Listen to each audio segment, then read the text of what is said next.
Hey guys, Budcat7 here. Okay, it is Thursday, June 10th, 2021, and I want to thank you for visiting the Stonewall Research channel here on YouTube. I really do appreciate it. All right, guys, we're going to continue with part two in my series looking into the accounts of the quote unquote giants, or large hominids, as I like to call them, international. And this video will take us to New Zealand. And you might have noticed in the title, we're going to talk about the giant genocide here, as we often do on this channel. It's the only place that you're going to hear it. You're not going to hear it on the History Channel or any of these other channels. I keep on seeing it over and over again, the Nephilim giants and cannibals and blah, blah, blah. Okay, but none of those things are the truth and are going to take you down all sorts of rabbit holes that you don't need to go down. Okay, this is where we're getting to the bottom of it. Okay, and if you don't think the giant genocide is real, well, just first we're going to start out with the Bible with Joshua, who had to go in there without Moses, of course, because Moses couldn't go to the promised land. He was not allowed by God for getting angry. And Joshua went to the city to kill all the giants over there. So, everybody had to die, including the giant animals over there. So it's just another extinction event for the giants, another genocide event. And of course, we know about the tales of the Lovelock Cave people, okay, same sort of thing. The Albion giants in Britain, Brutus threw the giant off the cliff there and killed him. And, the Jack and the Beanstalk is a leftover tale of the giant genocide and why it needed to be done because of this cannibalism, et cetera, which we've even found out through mainstream. This is just something, it was a pejorative, a demonization of the enemy, and there's no truth or basis in truth. It's just simple propaganda. It's been going on with human beings forever. Every war is propaganda being spewed about by all the various parties. So, I'm sure maybe even the Giants had their own propaganda against normal sized people, whatever it was. Maybe they call them cannibals too. It seems more likely that that would be so, especially when you look into some of the peoples who are actually cannibals here. Here's an article from the Sun, and the cannibal tribes that are left today, of course, they don't practice cannibalism, although they kill a lot of the people who go and visit them. But these are extremely primitive people, except for maybe these Indian people here who do a very strange thing. But all normal-sized people doing cannibalism here, and extremely primitive too, not like the Galena people, for instance, from C.W. Schramm's book, The First American, where he tried to write a book about the suppressed archaeology that nobody really knew about in the Americas. So he worked for the Nazis. He knew a BS story when he heard it. He came here to live in America. He was a POW, an American prisoner of war camp for half the war there. He worked for the Ministry of Propaganda, so he knew a bullshit story when he heard one.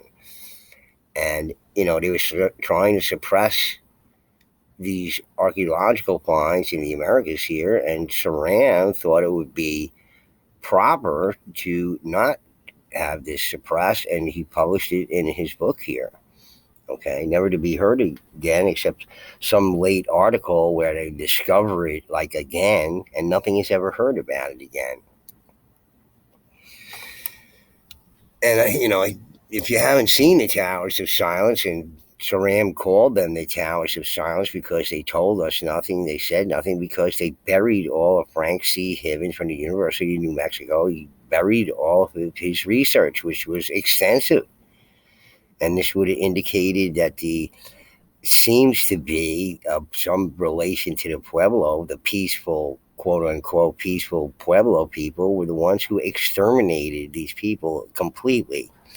Okay, that's not a very good story about the American natives over here, the native peoples over here. Okay, the people are just people. It's not justification for killing them or killing anybody else or anything. Just killing all has to stop anyway. But it seems to be that these things have gone on for millennia. Okay, the whole extermination of the giants that's been going on for millennia. We keep on hearing about it again and again, including some of these accounts. The Lovelock cave people were burned out in their cave, where they had sophisticated things. Again, the Galena people were extremely sophisticated people. They're not like these people who are cannibals in present time here. These extremely primitive peoples and whatnot. It's just this is not who we're talking about here. Okay, and again, I refer back to the Great Law of Peace with the Iroquois people. Okay, that you might have seen on my channel. It's given to them by the big man, probably one of these Adena. Okay, with the vaulted cranium, some different kind of humanoid altogether. Okay, so the extermination of the giants has been going on for a very long time, and you have to really think about it. When we read through these accounts, I'm just going to mention a few things about it. You have to think about these things and why this probably occurred. Probably has a lot to do with our own fears and own paranoia. Okay, but was the threat real? Conceivably, yes, in many ways. So it's a hard thing to call or whatever, but whatever justification there was for it. But it seems any sort of peaceful people say that there is none. But we'll discuss those things as we go through these things because we're going to hear about the giant genocide occurring again in as far away place as New Zealand here. So again, this recurring theme of and well documented as well by all sorts of books and whatnot, the giant genocide that went on, and just not only I that question it, it's many people who have questioned it, and even religious people themselves have wondered why. But let's get to the accounts here. Some just very interesting things are said in these things, and Chris Leslie, with his Greater Ancestors World Museum here, brings this to us. And this first one is an interesting one in many ways. Timaru Herald from New Zealand, 1875, reports of giants' remains. The newspaper named Timaru Herald in the issue dated 24th February 1875, page 3, writes as follows. Discovery of human remains. A very large skeleton was found yesterday about 7 feet below the surface of the sand on the saltwater creek spit. I think it should be split. And again, this is another one of these recurring things with the giant humanoid type peoples living all around the world. They live at the intersection of waters, often at forks. Okay, probably for security purposes. Okay, whatever enemies you have to traverse the waterway to get to you. Okay, and again, these giant peoples buried in sort of various kind of mediums like sand, gravel, etc. Often these times, and not just in dirt and of course in sepulchres and graves and tombs and everything else as well, even including bark coffins at different time periods. Okay, the giants have been with us forever. They're here today still. It's the elephant in the room that they don't want to talk about. These people who are giant people are obviously descendants of these giant peoples that existed in the past, and they don't want to talk about it. But I'm going to do a video on it. I'm going to do a real kind of fun crazy video about Giants Unite and about all the giant peoples today, and that we can talk about and have a little fun with it, because I think it's time for these giant peoples to speak out against this whole gigantism thing and cannibalism thing and all this kind of other stuff. And their real ancestors were these giants, in fact. And so they got to get rid of that perception, because it just isn't true, as we found out by the research on this channel. Okay, there's no no facts at all about these things, just mere hearsay and demonization of the enemy, and just part of us as a collective, as human beings. This is what we do. We develop all sorts of propaganda against the enemy. There's no truth in it whatsoever. Just exaggerations of whatever caricatures we make out of them for our own purposes, psychological purposes. So it's buried in the sand at the Saltwater Creek split. Mr. Bullock, the carter, in removing some sand for building purposes, dropped across this relic of a past age and brought the fragments to town. We have had an opportunity of inspecting them and were struck by their symmetry no less than their great size. They appear to have belonged to a man of gigantic stature, but are so far incomplete as to render it difficult to ascertain the dimensions of his frame. Probably another one of these skeletons, when unearthed and exposed to the air, oxidized instantly.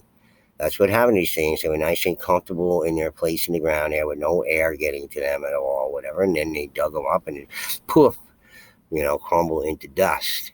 Instant oxidation.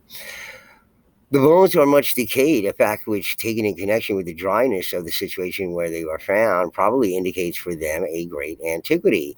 We shall have more to say about this interesting discovery in our next issue. Well, I wonder if that ever came about. I'm assuming this is Chris Leslie. I don't know who else it would be, but I think it's Chris Leslie. I investigated this human giant when I used to work in Timaru from 1999 to 2001. Results of the search I published in Chapter B of Monograph, I guess in something he published. According to a local verbal tradition, the skeleton was estimated to belong to a person of around 8 meters tall, which is gigantic by any stretch of the imagination. It's like, Jolly Green Giant big.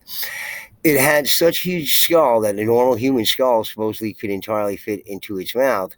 It belonged to a mysterious tribe of local giants, the Maoris, called Tipua, which used to roam the vicinity of Timaru until around 18th century. So it's interesting to me that these accounts of the giants and the genocides that were directed towards them go so at such a close time period to our own, just within a few hundred years here.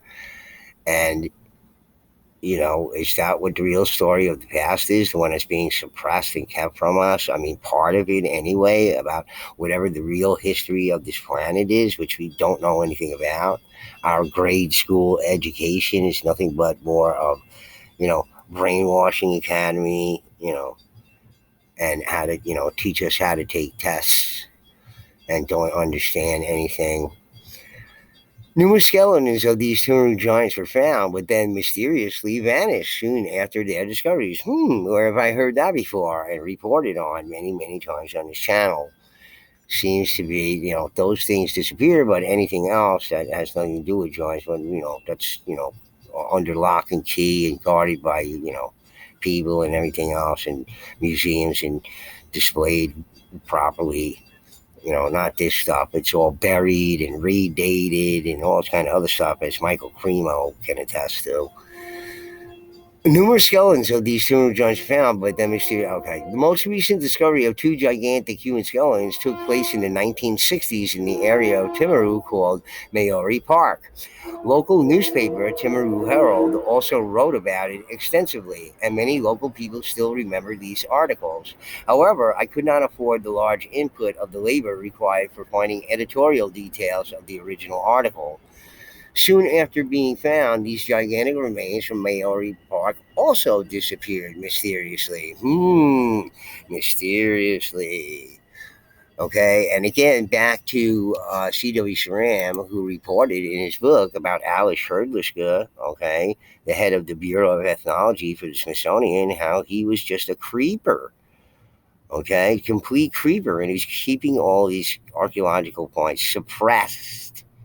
suppressing archaeology in the Americas for an agenda, this religious, anti-religious agenda, whatever it is, this continuing rabbit hole that goes on and on and on, and people are lost in and won't subscribe to my channel because how dare I say it's something else, or at least it's more complex than you think. spanning over huge time periods, etc.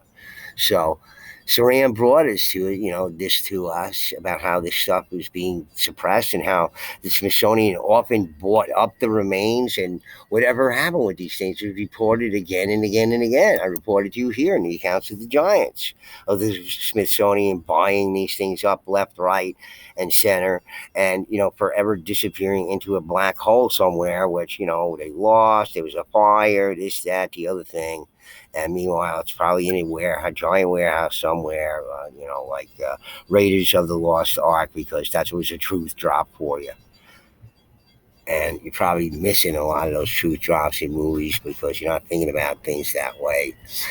Very similar was the fate of huge Maori skeletons, which were found in a burial cave from Port Waikato, around 70 miles south from Auckland. They also mysteriously vanished. These skeletons from Port Waikato were described in an article, Caves Could Reveal Secret of Tall Maoris, published in a newspaper, New Zealand Truth, issue of Wednesday, 29 September 1965, page 13. Also, all discoveries of giant human remains from outside of New Zealand met a similar fate. For example, in the book by William R. Corliss, and we're going to do some William R. Corliss books on this channel too. I just have to get a hold of some of them, especially this one, Incredible Life, a handbook of biological mysteries. There may be a lot of relative material to UFOs in there, at least the way I look at them. There's a historic note that Patagonia in South America already in historic times was inhabited by human giants of above 4 meters tall. The last historically documented human giants of above, encounter of Europeans with such a human giant took place in 1559, while graves and skeletons of these giants still were found in 1615. The body of one of the last such Patagonia giants was even intended to be transported to Spain. Unfortunately, the ship that carried it, probably because of the action of UFO naughts. I mean, I guess this is what this guy is saying. It's okay. Encountered a powerful storm near coast of South Africa and sank. In this manner, disappeared this most evidential proof for the existence of giants on Earth. In turn, in Syria exists until today a sarcophagus of a biblical giant, Abel, this one who was killed by the Noahide brother Cain. See the Bible, Genesis. This sarcophagus is long for around 5 to 6 meters. Its colorful photograph is published in the book by this person here. I can't pronounce his name. Sounds like a Polish guy, maybe. But in order to stop tourists from reaching this sarcophagus and thus stop spreading throughout the world the information about the existence of it, UFOnauts caused that the area where the sarcophagus exists is turned into a well-guarded military area of present Syria. Well, who's to say if that is that anymore over there, and it just hasn't been destroyed by forces there funded by the West, who seem to have been going around and destroying all these ancient relics for some unknown reason. The purpose of what? Been there for thousands of years, all of a sudden get blown up by somebody who suddenly got a lot of money from somewhere. You know what I'm saying? Okay, so present medicine recognized several different reasons why humans may grow to gigantic sizes. Amongst these, permanent telekinesis is still not included. Telekinesis they're talking about. However, there is one empirical evidence which actually indicates permanent telekinesis as a possible reason for mutations of human giants in New Zealand. Okay, so what is this thing that you're talking about?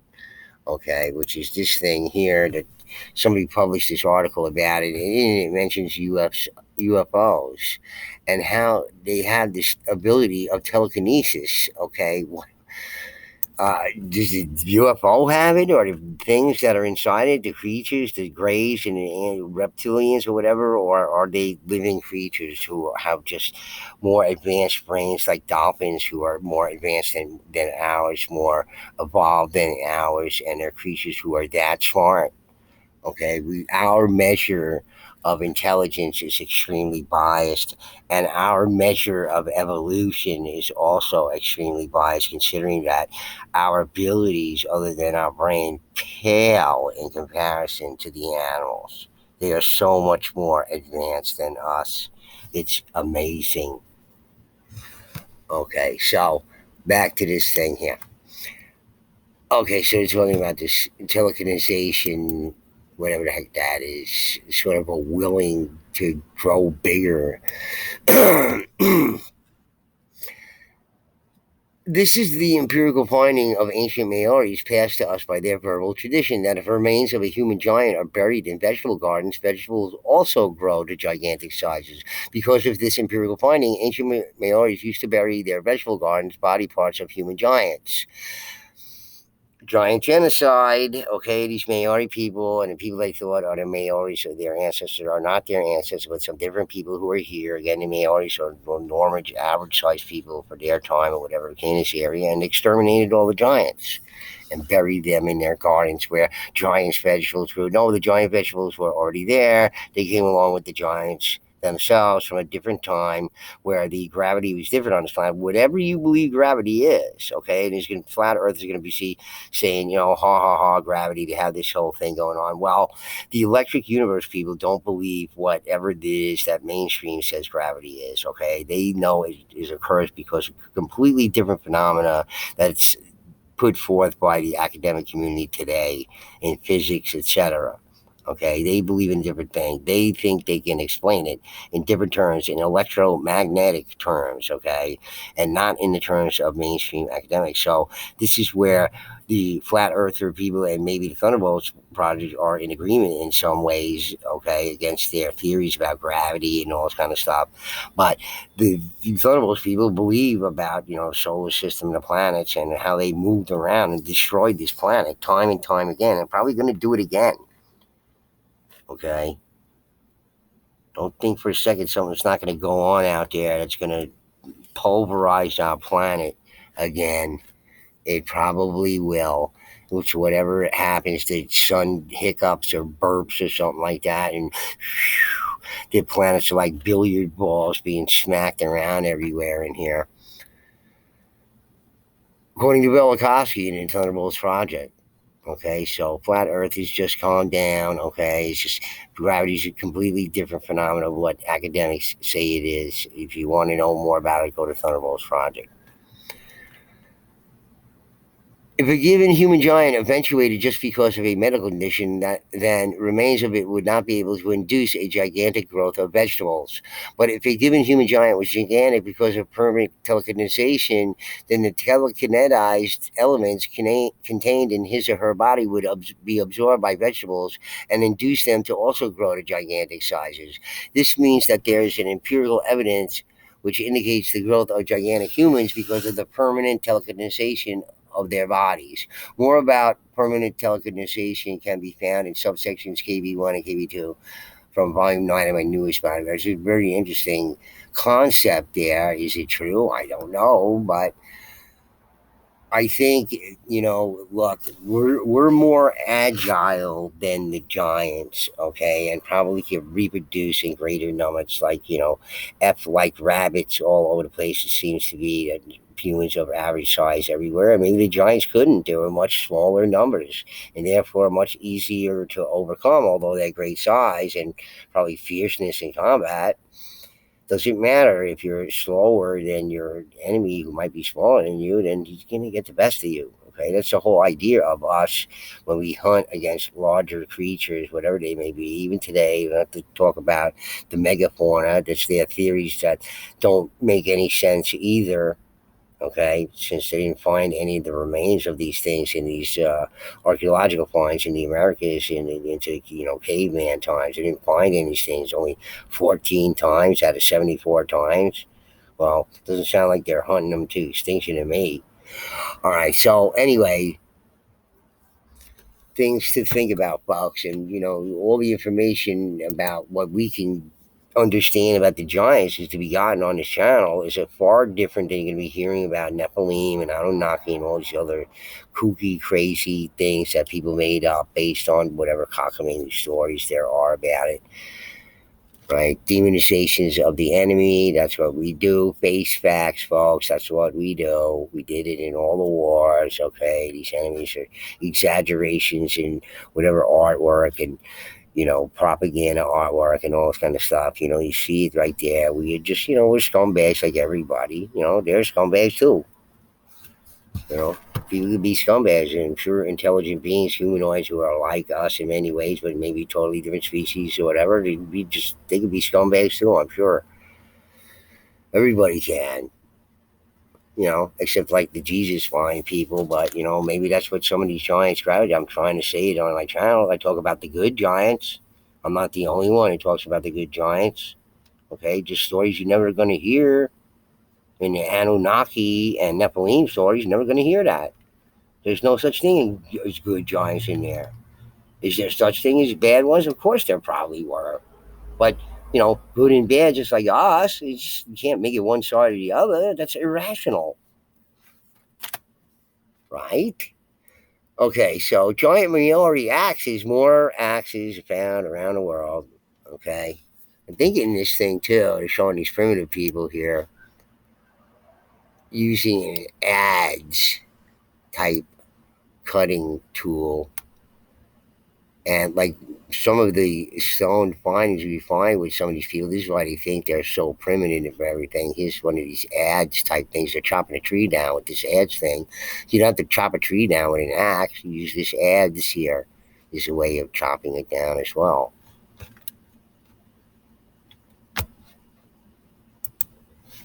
But they found these stone axes.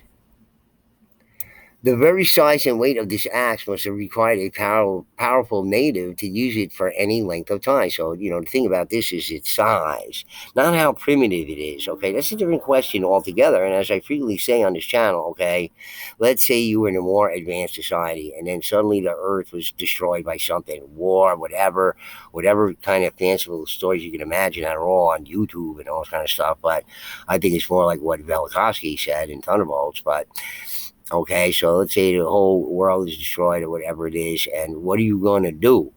Okay, you don't got to all go down to Kmart and Walmart and Target and everything and get what you need anymore. Okay, what are you going to do with yourself? Okay, you're smelting metals and all this kind of stuff. Where you finding coal in areas where you don't have it or whatever. Look, don't remember anything. The people with all the knowledge got killed. You're just there alone with your wife and your kids, whatever. What are you going to do? You can build with stone and all, like cavemen. Yeah, obviously, cavemen build it. Well, what if I survive something like that and I build something out of stone? You going to call me a caveman too? Where like 3 months ago I was driving a flying automobile or something like that? Come on. These kind of things that happen on this planet. Randall Carlson talks about it often. Okay, I was just watching something like Dr. Robert Chaga, an interview oh, on Barbara DeLong's channel, an interview on a latest book that he's doing about an unknown civilization that built the Sphinx and everything else. Unknown civilization that existed 20,000 years ago, 30,000 years ago, 50, 100, whatever. You can imagine anything because we don't have history correct at all. Even the more recent history is just completely screwed up too. All this political wrangling going on, with all different factions against each other and all this. It's all done to obscure the realness of whatever it is we're talking about here, guys. You see it on the History Channel. Well, that's with the FCC approval. Okay, all overseen by the government. All right, you want to believe those fairy tales? I feel sorry for you. All right. Take ginkgo biloba or something like that. Because you're going to need it. Your brains will be turned to mush by all that junk. All right? It makes me think the first natives were still more endowed with physical strength than their descendants. In my research to obtain information on this point, I came upon what I required. This is a book, by the way, Frontier Life in New Zealand here. In my research to obtain information on this point, I came upon what I required in Sir George Gray's valuable work, Polynesian Mythology, and it is to this effect. The men of the canoe, Arawa, shark, were giants. Tamatakapwa, a leading chief, was 9 feet high, and Rua, who followed in the canoe, Pukatiwanui, was 11 feet high. There have been no men since that time so tall as those heroes. The only man of these later times who was as tall as these was Chuhurangi. He was 9 feet high. He was 6 feet up to the armpits. So I cannot look upon these large stone axes without associating them with a giant race of men.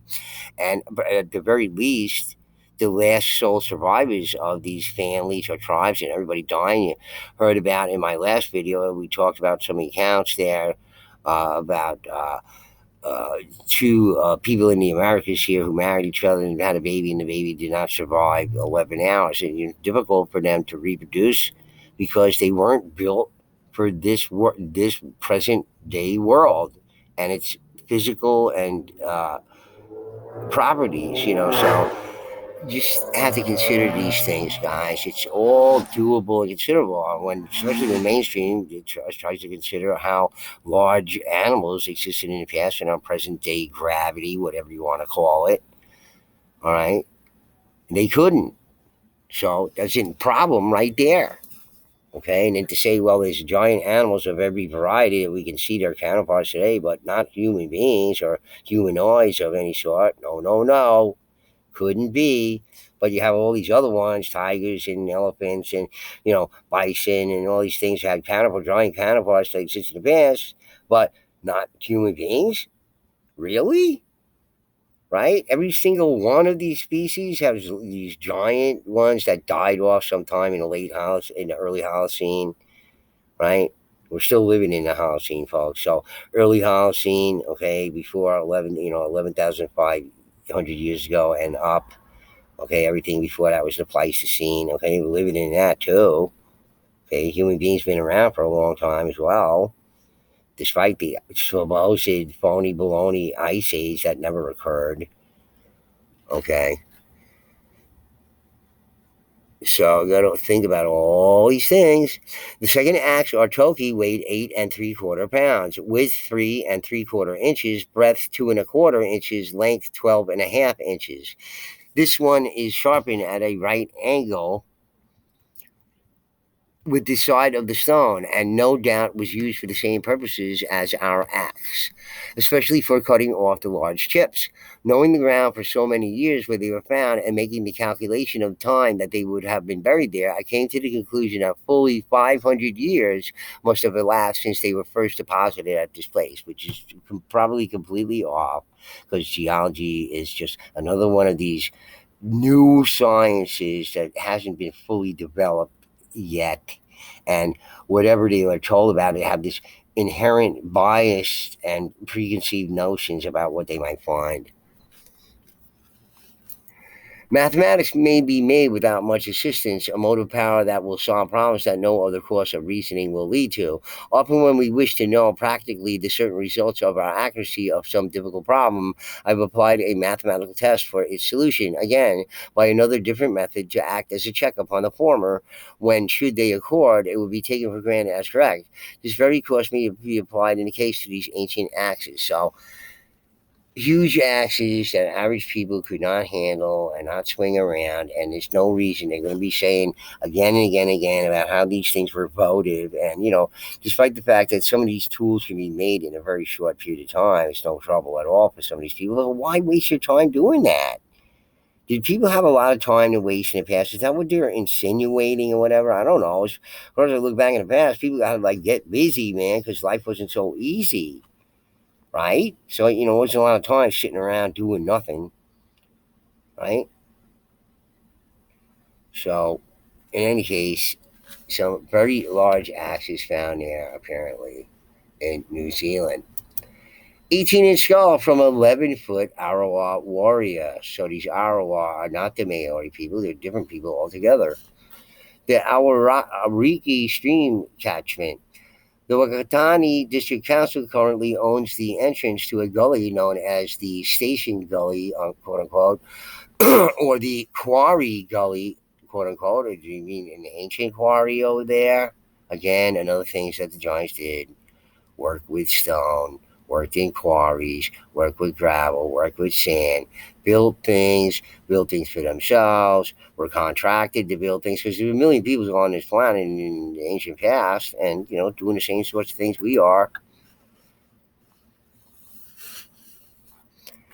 In the early days of Fred Reichard owned a large area of the gully. Fred Reichard and his two sons split fence posts here in the 1940s and 1950s until a stray falling post killed one son. In 1966, Fred Reichard consulted with Nagati Rakatihi elders as to the future of the gully. He decided that the best way to protect it as a sacred site was to donate it as a reserve to the Wakatani District Council, which he did in about June 1966. The gully is Wahi Tapu over its entire catchment. It is extraordinarily culturally significant to the Nagati Rakatihi because the gully contains the secret location of the resting place of the bones of the Nagati Rakatihi's chiefs. The bones were placed here after the scraping ceremonies. The last occasion this took place was in 1918 when two bodies were unearthed from the Arupa in the eastern side of Matata after being buried for a year. The larger bones were scraped, then washed in the river below the Arupa and finally painted with a mixture of red ochre and shark oil. Here we have another red ochre burial just on the other side of the world. All these red ochre burials all over the place, indicating sort of shared culture, et cetera, but nothing is said about these things. They're not going to connect any of these things. I just find it extremely coincidental that these things might happen, which is ridiculous on the face of it. Seems to be the shared culture that we were talking about, including people like Dr. Robert Schoch. Somewhere in the past, he believes it started in Indonesia, and I believe it started in Americas and then went elsewhere in the world. He can believe whatever he wants. Okay, I base my stuff on the current archaeology there, finding remains and evidence of human activity into hundreds of thousands of years in the past. Place where the horse came from and the camel came from was the Americas. Okay, well, let's say people were utilizing them somewhere in the far, far distant ancient past. Well, their civilization is going to have a one up on any other civilization in the world. See? And maybe the horse and the camel were present in the Americas at time periods that they don't even know about or are aware of. Okay, they haven't dug the whole world up, folks. Not every square inch of it. Okay, all these things are so much hypothesis, theory, assumption, etc., etc. I'd be happy to tell you if you read all the literature on it. It's just these third party dimwits who are outside of it who read these things and don't understand what those things mean, right? And they're going to stick to these guys like that idiot guy that's writing for Ancient Origins is going to protect the guy who couldn't identify ancient cultural artifacts that were made by some guy like last year, some artist in his garage somewhere, identifying them as ancient artifacts. Yeah, they know what they're talking about. Sure, they do. They were then taken and placed in a dry place high on the station gully wall. They were specially arranged to overlook the gully, as is the tradition. So here we find remains specially arranged in a certain way, like that lady was buried in Poland over there in an unusual way, and not like all the other people there. I can suppose so many things about that whole burial over there. Like I don't even want to get into it, but not what they're saying at all. They don't know what they're talking about. As usual, they don't. Because, they have these preconceived notions of the past and things can only be a certain way and that's it. Because, they trust the academics who are a bunch of shitbags. Nagati Ragatihi always managed to keep this whole matter secret. It was only ever talked about in Maori, as is the Nagati tradition. It was certainly never written about. It is regrettable that I have had to break this with this tradition through absolute necessity. In the 1940s, my father, Thomas Potter, and Jules Verkama removed the ancient and much treasured Rua skull and buried it at the Rangati Mare Yorupa to prevent it being stolen. Rua was a giant Arawa warrior who said to be stood 11 feet tall, the one that we just read about. The skull measured 18 inches across, which indicates this to be correct. So 11 feet tall. Okay, so this guy's 11 feet tall. Okay, it's probably one of these hybrid giants, not the original giants who were bigger than this, but probably in the hybrid area, as I and probably Harry Hubbard would agree. Okay, but way up there, 11 feet tall, huh? Okay, so you want this guy's kid, right, living next door to you, right, who's a little bastard living next door, juvenile delinquent there. Okay, he's going to be on a bus stop with your kid. Okay, at like 8 feet tall. Okay, in junior high or something like that, and he's going to take your kid's lunch money and whatnot. And that's okay with you, right? So this is the problem. This is why probably a lot had to do with the giant genocide. If these peoples of our ancestors, our real ancestors, our Homo sapien ancestors, okay, probably said to themselves, "Look, there's no way we can coexist with these giants. We're in greater numbers. We're more agile than them. We got to kill them off. They're always going to represent a danger to us, so we got to kill them off. Whatever stories they're going to make up about them, they're cannibals, they're bad guys, they're mean, whatever the heck it is. They stink. Well, I don't care what it is. The tool eaters, like the Lovelock Cave people, aquatic plants that they were eating there, and teeth were perfect, and all these other average sized people's teeth are all rotted out from maize and all that kind of stuff. So, whatever, guys. I'm just saying this is what we found out on this channel. So, 11-foot tall guy. Look, that's a big, big guy, and working with stone and all the other stone media. This is the stories about the giants from the ancient past. Okay, so 11-foot guy there in New Zealand. Okay, could pretty much say the giant hominids and humanoid species are all over this planet, folks. They completely different history than you ever thought about in the past. Just the history they give us is a pure fantasy on their part with an inherent bias. Nagati Rangti giant finger bone. So here is really the story and the evidence of the giant genocide there. Okay, time for these people to go, and it was completely eliminated men, women, children. As the story in the Bible and the Lovelock Cave and Albion giants and these giants and that giants and every giants everywhere. Okay, came the time that them and whoever followed them, if they were average sized people, they had to go too. Except the Iroquois, who were the Hopewell, who escaped and was stronger than any of the hostile tribes who were probably anti-Adena. The Yoruba on Pickaway Beach. This is an historic Nagati Rakatihi Yoruba dating back to 1350. It was last used for burials after Nagapui musket raids between 1820 and 1825. At this time, over 1,000 Nagati Rakatihi were buried here in these sands. Nearly the entire Nagati Rakatihi population of this area were wiped out.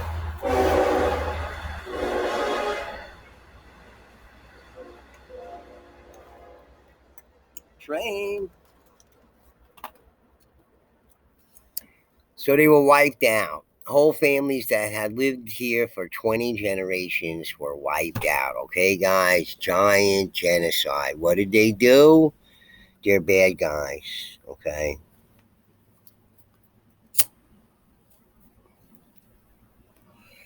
They leave the toilet seat up when they leave the bathroom, and just whatever reasons, it doesn't matter. We looked for any, and we found them, and we got rid of them. Meanwhile, all these average sized people from the past we kept on hearing about, even in Europe, but the ancient ancestors of the Europeans who were average sized, they were busy eating human flesh left and right. Okay, and where the giants had like perfect teeth, seems like their teeth never saw red meat because that would have helped rot them out, but they were all perfect.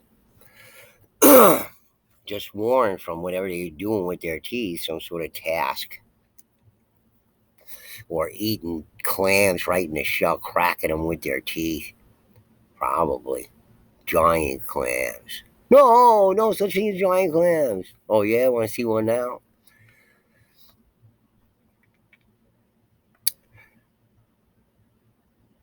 Nagati Rangatihi's greatest, strongest, and tallest were killed while standing on the cliff tops, with chests bared in defiance, challenging Nagapui to fight man to man. Such was the legendary tradition of Nagati Rakatihi to fight with honor. These Nagati Rakatihi were big men. Some were 7 feet tall, and all were strong and healthy. The elders of the Tangahia family loved to tell this account of the legendary bravery of Nagati Rangatihi, despite it being a most tragic event. Nagati Rangatihi had occupied this coastal area since 1350. Coastal area, maritime people, oversized harpoons. No! But they were giants, and here's the remains to back it all up. On only 2 occasions over the centuries had Nagani Rakti had to retreat into Arawa territory when caught by surprise by northern raiders. They returned as soon as the raiders moved on down the coast towards Wakatane. There is no written record of these slaughtered generations, so thorough was the extermination. Only word of mouth by Huda Tangahia, one of the very few that survived, is the reason the legend has been passed on. This aruba is mostly under the railway line back from the beach. It stretches over about a 3 kilometer area from Haone to Mamiha. Okay, so the Aruba is like a burial area. That's what it is. The area just to the east of the Mimiha stream has great significance for Nagati Rangatihi. This was the location of the 2-ton round sharpening stone described above and known as Tikaniwa, which is now in the Auckland Museum. So a 2-ton round sharpening stone. Okay, so that's a mighty big stone you're going to need for sharpening up a little axe or spearhead or something like that. Why so big, right? The cave entrance is at the road level today, although sealed off with earth to keep people from fossicking around inside it. The floor is covered in small shells, and the earth at the entrance contains a great many finger bones. Okay, like people trying to claw themselves out when they were getting burned out or smoked out in there, like the Lovelock Cave people. Just seems a common way to get these giants, because some of them seem to live underground and whatnot. So, look, guys, think about these things. These are the stories of the past we should be focusing on, not Anunnaki and Nephilim and all these $1 million stories that get these guys millions of views and subscribers and everything. And my truth here is getting dumped on because these people are brainwashed by watching the History Channel over and over and over again, or reading their dumbass textbooks, which are nothing but a bunch of junk. You just throw them right in the garbage. And, keeps on getting revised in ways that make the old ways look completely stupid. Like what happened with the Smithsonian and the Bering Land Bridge. Well, there's no such thing as the Bering Land Bridge, folks. No more. Okay, you can just forget about that. You learned that in school. Well, no more. That's what the Smithsonian says. They could never find the animals and the people crossing over the times that they thought. And all these earlier peoples being found in the Americas all over the place are much longer time before the Bering Land Bridge, supposedly when the sea levels was up again. And impossible for them. But they all came by boat. And if cavemen could navigate by boat to the Americas, then people certainly more sophisticated that at any future time could do it. Like Phoenicians and Egyptians and Romans and Greeks and Vikings and Celts, and everybody came here. You know why? They're chasing after the copper. Shh, don't tell anybody. All right, that I told you that.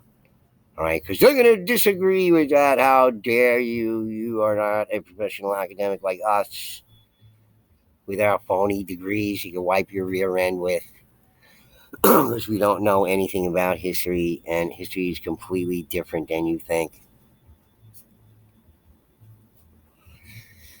You get it? Okay, similar to the Lovelock Cave people seems to be, these people got exterminated.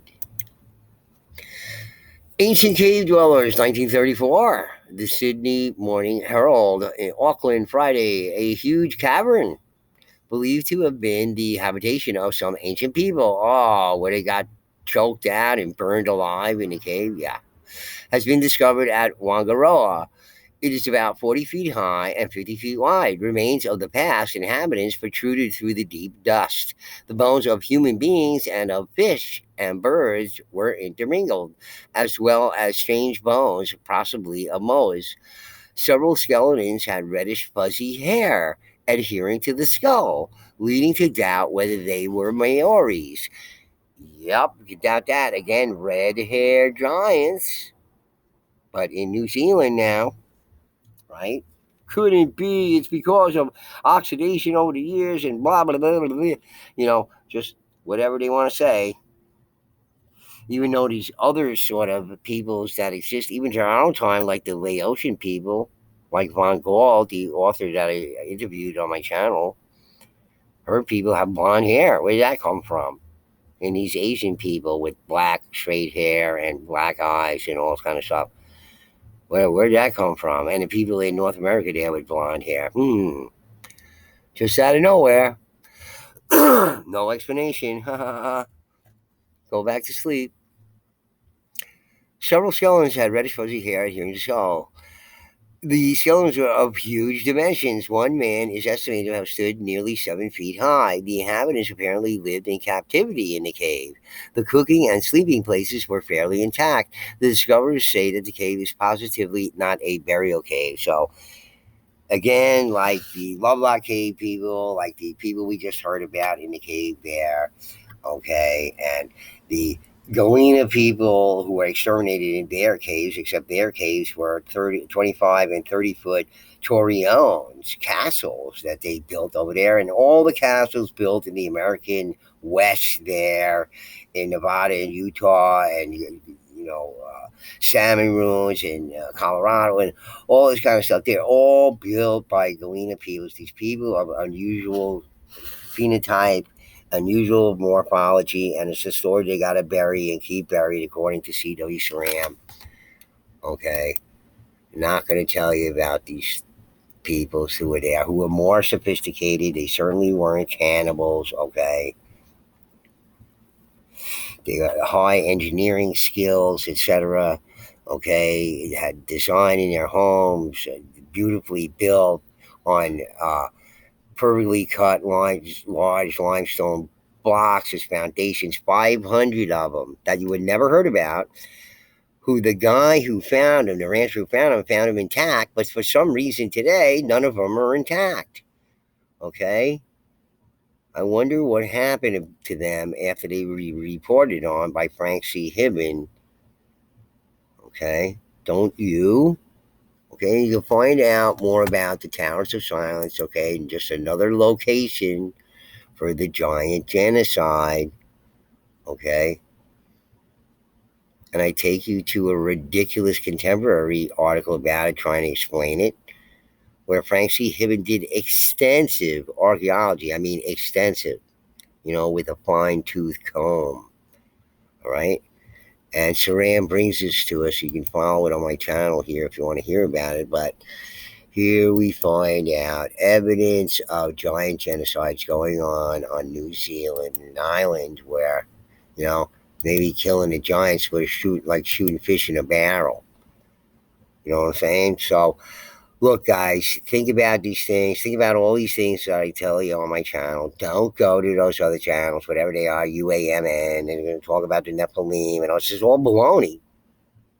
Okay, but there may be some truth in it, but it's an allegorical to what the giants really were, or maybe where they came from, some more advanced civilization with flying machines that come, okay, like the cargo cult people existing at the same time as us with airplanes and whatnot. These people who are still running around in, straw, skirts and with bare feet and whatnot, never seen any sort of mechanical thing before in their lives. All of a sudden, they have airplanes in their midst. What are you going to think?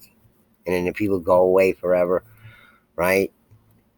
So, in any case, guys, think about all these things I talk about on my channel. Think about these finds and these accounts in New Zealand over there, okay? Just more evidences of the giant genocide, going on. The fact that the giants existed all over this planet. All over. All right? Totally different story of the past.